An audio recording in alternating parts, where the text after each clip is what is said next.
ધોરણ 11ના ગુજરાતી ભણતા સમસ્ત વિદ્યાર્થીઓને મારા નમ્ર અભિવાદન. નમસ્કાર. આજ આપણે પાઠ ચોથો એક દિવસ મોટો નવલિકા છે વાર્તા. પાઠના લેખક છે રઘુવીર ચૌધરી. આ પાઠમાં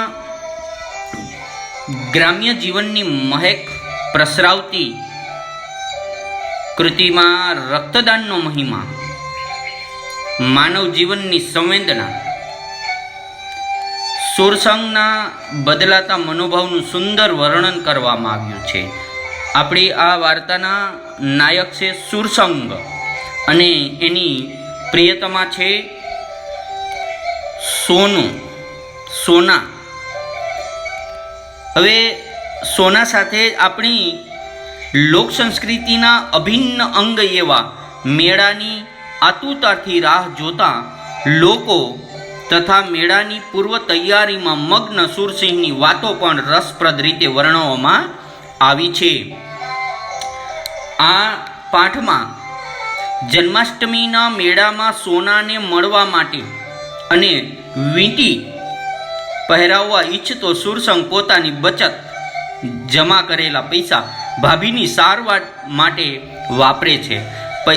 બીજા પૈસાની સગવડ કેવી રીતે કરવી તેની મૂંઝવણ અનુભવતો સુરસંગ 100 રૂપિયાને બદલે મેનેજરના પુત્રને લોહી આપવા તૈયાર થાય છે.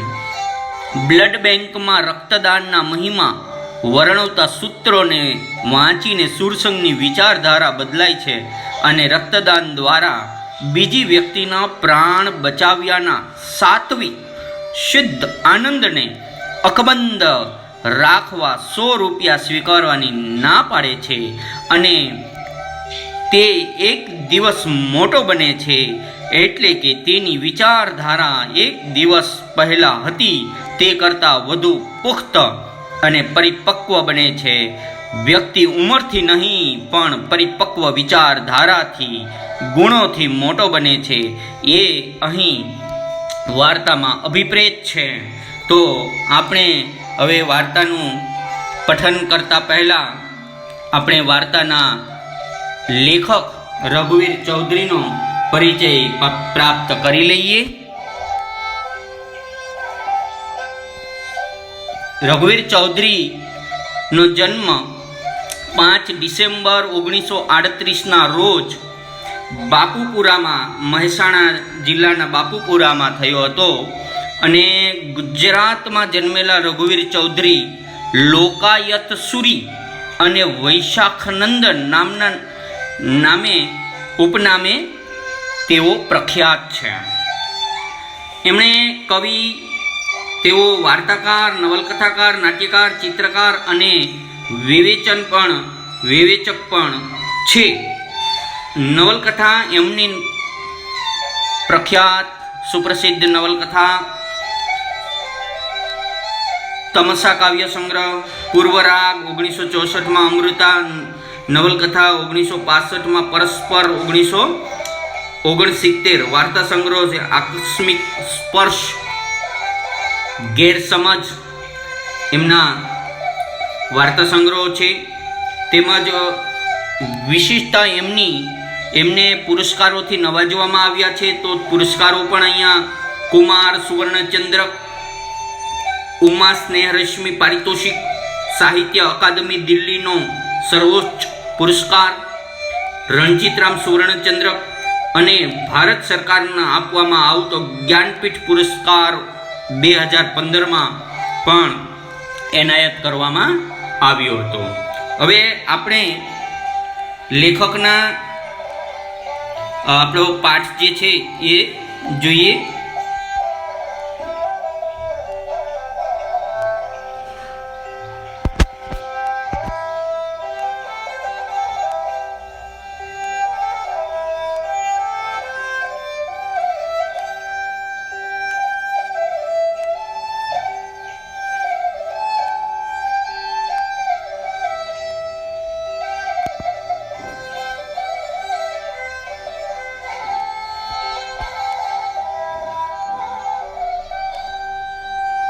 ચાલો તો આપણે પાઠ જોઈ.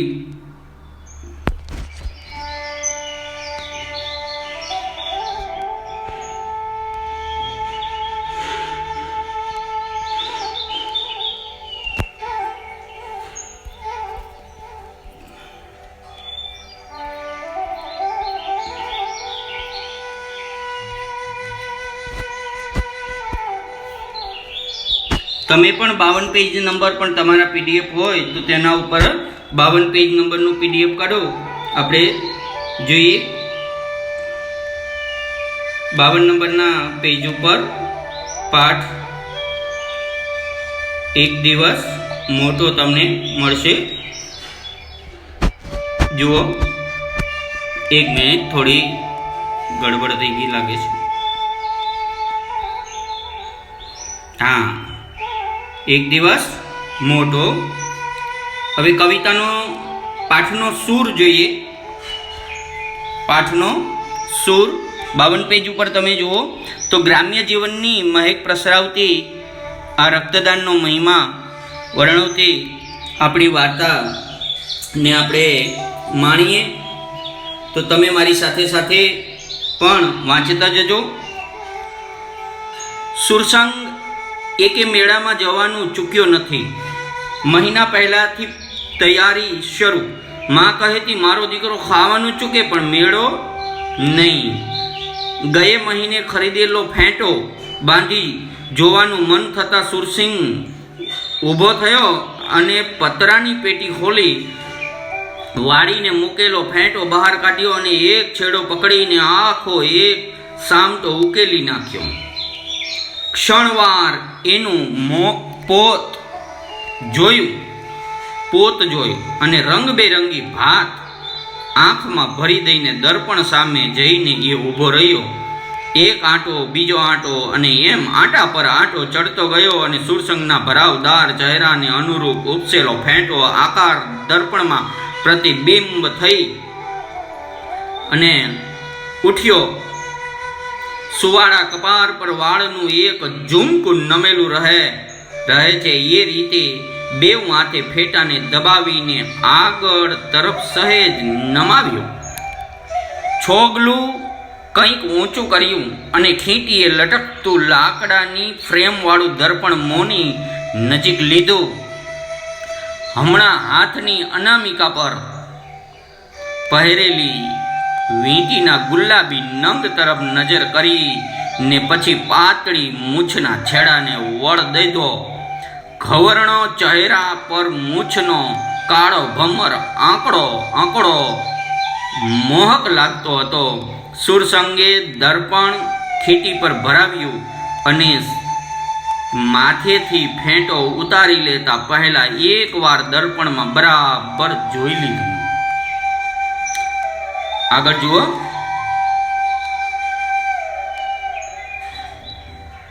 હવે જન્માષ્ટમી 6 દિવસ પછી જન્માષ્ટમીનો મેળો.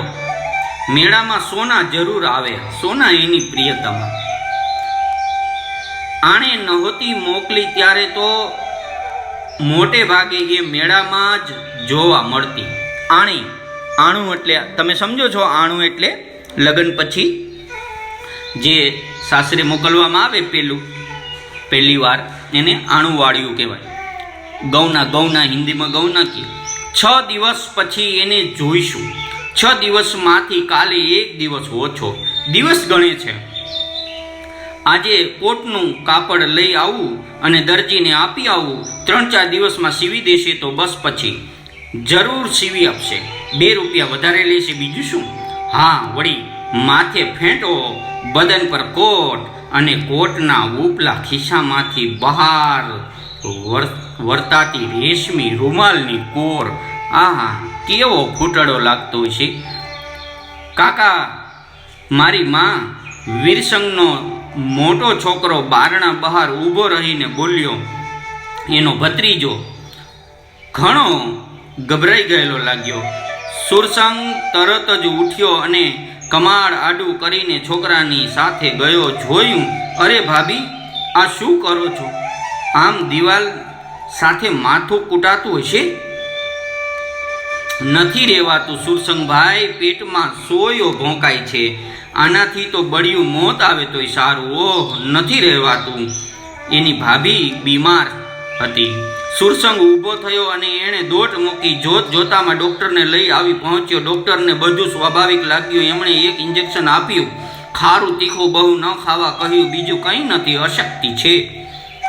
આ ગોળીઓ લખી આપું છું અને આ ઇન્જેક્શન તબિયત સાચવવી પડશે એવી સલાહ આપી અને ડૉક્ટર તો ચાલ્યા ગયા. સુરસંગે ગજવામાંથી 10ની નોટ કાઢીને વિઝિટ ફી આપી. 5 ફીના અને 3 ઇન્જેક્શનના લઈને ડૉક્ટરે એ 2 પાછા આપ્યા. વીરસંગ બીજી પાળીમાં જાય જ. હજી તો એને આવતા કેટલી વાર થાત.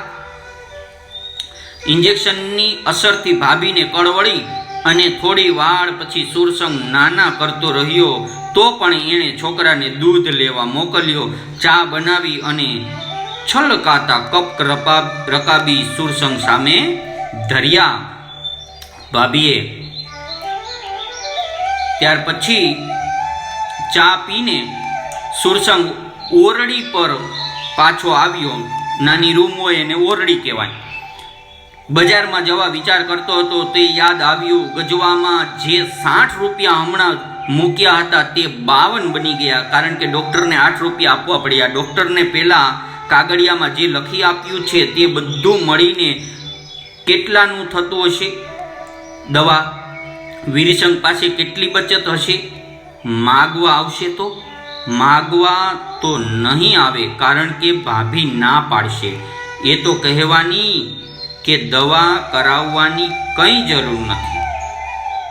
વિચાર કરે છે. બીજે દિવસે સવારે 7 વાગ્યે નોકરી પર નીકળવા તૈયાર થયો. સાયકલની ઘંટડી રણકી ઉઠી. મુખ્ય રસ્તે વળેલી સાયકલને પાછી વાળીને ભાભીની ખબર પૂછવા વળ્યો. એનો અવાજ સાંભળીને વીરસંગ આંખો ચોળતો ઊભો થયો. એણે લીલા રંગના દોરાની બીડી સળગાવી અને પત્નીનો સંકેત સમજીને ગોખલામાંથી 10ની નોટ લઈ આવ્યો. સુરસંગે કહ્યું, હમણાં રહેવા દો. પેલા કાગળિયામાં ડૉક્ટરે દવા અને ઇન્જેક્શન લખી આપ્યા છે, તેનાય પૈસા થશે. સાંભળીને વીરસંગની ચિંતા વધી. દવાવાળો ઉધાર આપશે? કેટલા થશે? સુરસંગે તેનો મનોભાવ સમજતા તેને સાથે આવવા કહ્યું. દવાવાળાએ કાગળિયું હાથમાં લઈને પહેલા રકમ કહી. બધી દવા એકસાથે લઈ જવી હોય તો 48 રૂપિયા થશે. 48. ઉધાર બંધ છે એવું પાટિયું વાંચીને સુરસંગે રસ્તા પર જોયું અને પછી ગજવામાંથી 10-10ની 4 નોટો કાઢીને વીરસંગના હાથમાં મૂકી. મારે વખત થયો એમ કહીને એ ઉપડ્યો. વીરસંગ કંઈ બોલે તે પહેલા તો એની સાયકલની ઘંટડી રડકી ઉઠી. નીકળી ગયો. સાંજના 4:30 વાગ્યે ઓરડી પર પાછો આવ્યો ત્યારે કોટનું કાપડ ખરીદવા અંગે એને ફરી વિચાર આવ્યો. હજી 60 તો પડ્યા છે, પણ પછી સોના માટે કંઈક નહીં લઈ જઈ શકાય? એને માટે એક વીંટી લઈ જવી હતી. કાં તો કોટ કરાવવું, કાં તો વીંટી લઈ જાઉં. ફેંટો ખરીદ્યો છે અને હવે કોટ વિના અધૂરું લાગશે. એ વિચાર કરે છે, પણ એનું ધ્યાન બહાર તરફ ખેંચાયું. રસ્તા પર ઉતાવળે અવાજે થતી વાતોએ એને બહાર જવા પ્રેર્યો. શું થયું? મેનેજરના છોકરાને એક્સિડન્ટ થયો? ક્યાં? કેવી રીતે? વિચાર કરે છે. અને સ્કૂટર પર પાછળ એક છોકરીને બેસાડીને જતો હતો. ઢોળા ઉપર વટમાં વેગ ઓછો કર્યા વિના સ્કૂટરને વાળવા ગયો. વ્હીલ સ્લીપ થઈ ગયું ને છોકરી તો ખાસ વાગ્યું નહીં, પણ પેલાની જાંઘમાં ઘણું લોહી વહી ગયું. બહુ વાગ્યું છે. હવે કેટલું લોહી આપવું પડશે? બચશે તો ખરો ને? વાતો થાય છે બચશે, બચવાનું હશે તો છોકરો પણ તેના બાપ જેવો જ હશે ને. આપણે શું? સુરસંગને વાતમાં રસ ન પડ્યો. ઓરડીમાં આવીને ખાટલા પર બેઠો. થોડી વાર સુધી કંઈ સૂઝ્યું નહીં. મેળો યાદ આવ્યો અને યાદ આવ્યો એવો જ ભૂસાઈ ગયો. એણે અકસ્માતનું સ્થળ કલ્પ્યું. મેનેજર ભલે ખરાબ હોય, તેથી તેના છોકરાને એક્સિડન્ટ થાય તો એ ઉપર આમ નફ્ફટ થઈને હસાતું છે. પેલા બહાર વાતો કરનારાઓની કરડાઈ સુરસંગને ખૂંચતી રહી. એમને કંઈક સંભળાવવાનું મન થયું, પણ એ ખાટલામાં જ બેસી રહ્યો. એકવાર પારકી વાતમાં એ પડ્યો હતો અને મામલો બાથી સુધી પહોંચી ગયો હતો. આ લોકોનું ભલું પૂછવું, કંઈ કહેવા જઈએ તો લડવા ઘસી આવે. એટલામાં બહારથી આવતા અવાજમાં ફેર પડ્યો. એમાં એક નવો ઠપકો અવાજ ભળતો જણાયો. ઠાવકો અવાજ ભળતો જણાયો. કોણ હશે? ઓળખીતા માણસનો અવાજ લાગે છે. એ બહાર આવ્યો. અરે મહેતાજી! મહેતાજી પેલા આયાસપૂર્વક ગંભીર થઈ ગયેલા મિલ મજૂરોને પૂછતા હતા. એક દરખાસ્ત એટલે પ્રસ્તાવ વારંવાર મૂકતા હતા. તમારામાંથી કોઈ લોહી આપવા તૈયાર થાય તો મેનેજર સાહેબ 100 રૂપિયા આપશે. 100 રૂપિયા? હા, મેનેજર સાહેબ 100 રૂપિયા આપશે. વિચાર કરી જુઓ. બીજા કોઈને ક્ષણવાર સાંભળી લઈને પાછા આગળ બોલતા હતા. તબિયત સારી હોત તો મેનેજર સાહેબ ખુદ લોહી આપવાના હતા. જવાન માણસ માટે તો રમત વાત છે. 300-400 સીસી લોહી આપવાથી કંઈ ન થાય. જરાક અડધો કલાક આરામ કરવો પડે, પછી તો ખબર પણ ન પડે. અને આ સુરસંગ જેવા જવાનિયા તો 500 સીસી પણ હસતા હસતા આપી શકે. 100 રૂપિયા કંઈ ઓછી રકમ નથી એ જમાનાની. એટલી રકમ તો આપ્યું હોત તેના કરતાં 4 ગણું લોહી શરીરમાં વધારી શકાય. લ્યા સુરસંગ, બોલતો કેમ નથી? દૂર કેમ ઊભો છે? સાંભળ્યું કે નહીં? તારા જેવા મજબૂત બાંધાના માણસને તો કંઈ ન થાય. હસતો હસતો 100 રૂપિયા લઈ આવીશ. બોલ, તૈયાર? તૈયારી હોય તો 5 વધારે અપાવીશ. મુનિમે કહ્યું. 100 રૂપિયા. જન્માષ્ટમીનો મેળો. કંથેરના ઝાંખરાની આડશે પોતે ઊભો હોય. માથે ફેટા પરની સહુનું ધ્યાન ખેંચાતું છોગલું. બદન પર ફીટ કોટનું ચમકતું કાપડ. કોટના ઉપરના ખિસ્સામાં રેશમી રૂમાલ. સામે ઊભેલી સોનાઈ. એના માટે વીંટી ખરીદવાની ઈચ્છા. હા, આ જો 100 રૂપિયા. કેમ બોલ્યો નહીં? આવું છું. બૂટ પહેરી લઉં અને તૈયાર થઈ જાઉં. તો તું સડક સુધી આવ, હું રિક્ષા રોકું. મહેતાજી સુરસિંગને સીધો બ્લડ બેંકમાં લઈ ગયા. એ સ્વસ્થ ચિત્તે સૂત્રો વાંચવા લાગ્યો. એ બધા સૂત્રોને ભેગા કરીને એક સાથે એમનો અર્થ તારવવા લાગ્યો. રક્તદાનથી ચડિયાતું બીજું કોઈ દાન નથી. રક્તદાનથી ચડિયાતું બીજું કોઈ દાન નથી. તમારું થોડુંક લોહી એક માણસની જિંદગી બચાવી શકે છે. આનાથી મોટો લહાવો જીવનમાં બીજો શો હોઈ શકે? એને થયું કે આ સૂત્રો અહીં લખાયેલા ન હોત તો સારું થાત. 100 રૂપિયા મળવાનો જે આનંદ છે તેમાં આ સૂત્રોનો અર્થ ખલેલ પાડવા લાગી જાય છે.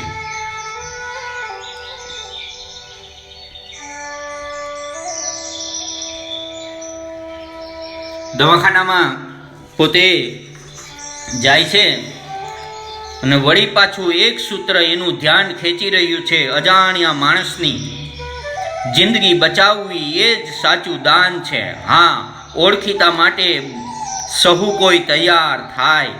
ફરજનો ભાવ પણ પ્રેરે.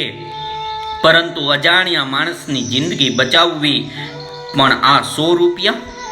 કોઈ ગરીબ માણસ હોત તો હું પૈસા ન લેત, પણ આ તો મોટો મેનેજર છે. પણ ના, 100 રૂપિયા. ડોક્ટરે સુરસિંગના જમણા હાથની પહેલી આંગળીના ટેરવા પર ઇન્જેક્શનની સોય મૂકીને થોડુંક લોહી લીધું વર્ગીકરણ કરવા માટે. આપણે જોઈએ આગળ.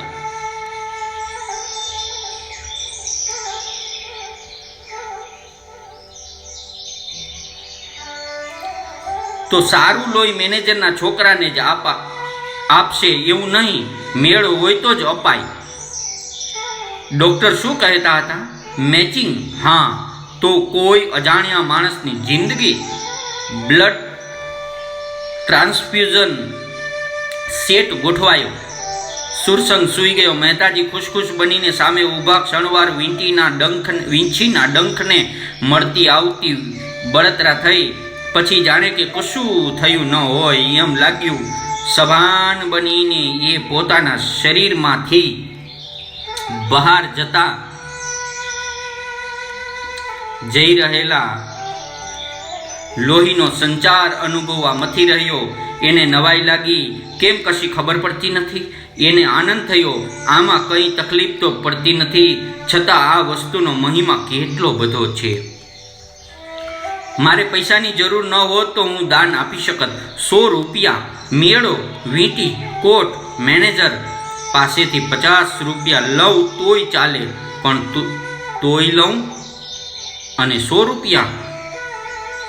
ડૉક્ટરે ધીમે રહીને સોય ખેંચી લીધી અને પટ્ટી લગાવી દીધી. બ્લડ ટ્રાન્સફ્યુઝન સેટ પડી રહ્યો. બાટલી લઈ લેવામાં આવી. સુરસંગે જોયું પોતાનું લોહી. ડૉક્ટરે જતા પહેલા એકવાર આવીને સુરસંગને શાબાશી આપી અને કહ્યું, આ લોહી દર્દીના લોહી સાથે મેચ થાય છે, એક જ ગ્રુપ છે. તમે અડધો કલાક આરામ કરો. નર્સ પાટો બાંધી ચૂકી હતી. તેનું કામ પૂરું થઈ ગયું હતું, છતાં તે હજી સુરસંગના ચહેરા સામે જોતી. ત્યાંથી ખસતા પહેલા એ બોલી, દરબાર લાગો છો. દરબાર લોકો ઉદાર હોય છે. પ્રશંસા સાંભળીને સુરસંગને આનંદ થયો અને આનંદ 100 રૂપિયા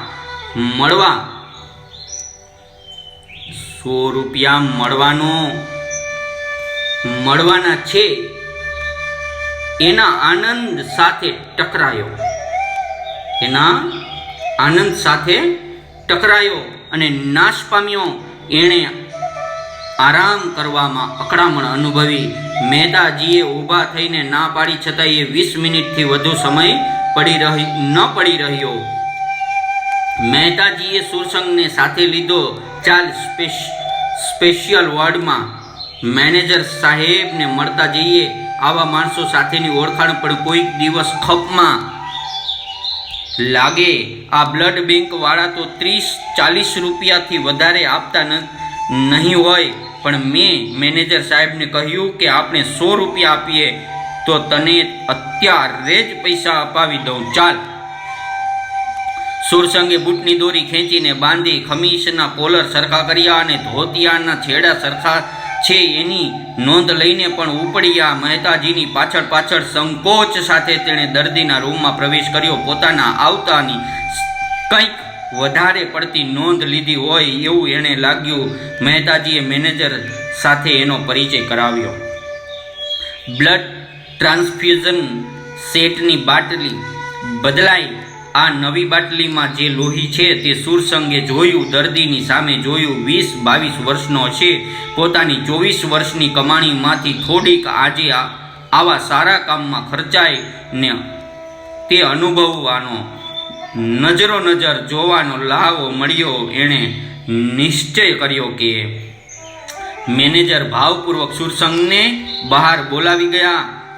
ઘેરા અવાજે આભાર માન્યો અને પાકીટ કાઢ્યું. પાકીટમાંથી સુરસંગના હાથમાં એણે એના શરીર સાથે ચિપકાઈ જતા હતા એ પાછો પડી રહ્યો હતો અને સામેથી મેળો ઘસી આવતો હતો. એકાએક એની શક્તિ બધી વધી ગઈ. એણે નિશ્ચય કર્યો કે તુરંત પરિસ્થિતિ બદલાઈ ગઈ. એના પગમાં સ્થિરતા આવી ગઈ અને એની આંખમાં અપૂર્વ સંતોષ પ્રગટ્યો. મેળો, ગરબીઓની રમઝટ, ગીતોના અવાજ, બધું જ એક નવા ભાવ જગતમાં રૂપાંતર પામવા લાગ્યું. કોટ વિના શોભતા પોતાના શરીરને એણે મેળા વચ્ચે સોનાની આંખોથી જોયું. હવે એ માત્ર વીંટી જ ખરીદશે. કંથેરના ઝાંખરાને ઓથે બોલાવી ગયા વિના જ માનવ મહેરામણની વચ્ચે સોનાની રોકીને એક ડગલું દૂર ઊભો રહેશે. એની મહેંદી મૂકેલી હથેળીઓમાં એ વીંટી મૂકશે. આશ્ચર્યથી સોનાની પાંપડો ઉચકશે અને તે જોતા પોતે ગુલાલ ઉડાડતી મંડળી બાજુમાં થઈને પસાર થઈ જશે. પછી તો એ પણ મંડળીમાં ભળી જશે. સોના ઊભી ઊભી જોઈ રહેશે. આવી કલ્પના કરે છે. મેનેજર 100 રૂપિયાની નોટ સુરસંગની સામે ધરી રહ્યા હતા. સુરસંગ નીચું જોઈને ઊભો હતો. એણે હસ્તે મોયે ઊંચું જોયું. શો વિચાર કરો છો ભાઈ? વધારે આપું? ના સાહેબ, મારું લોહી આમ ઉપયોગી થાય છે તે જોઈને મને જે આનંદ થયો છે તેની તમને શી વાત કરું. તમે જ કહો. હું પૈસા લઉં તો મારો આ આનંદ અકબંધ રહે ખરો? મેનેજર જોઈ જ રહ્યો અને સુરસંગ પ્રણામ કરીને ગઈકાલે હતો એનાથી 1 દિવસ મોટો થઈને ચાલ્યો. તો આ પ્રમાણે સુરસંગે પોતાનો 1 દિવસ મોટો કરેલો. મેળા વિશે તો તમે જાણો છો કે મેળો તો વર્ષે વર્ષે આવે, પણ આવા કોઈ મૃત્યુને ભેટતા માનવોને રક્તદાન કરવા વારંવાર પ્રસંગ આવતા નથી.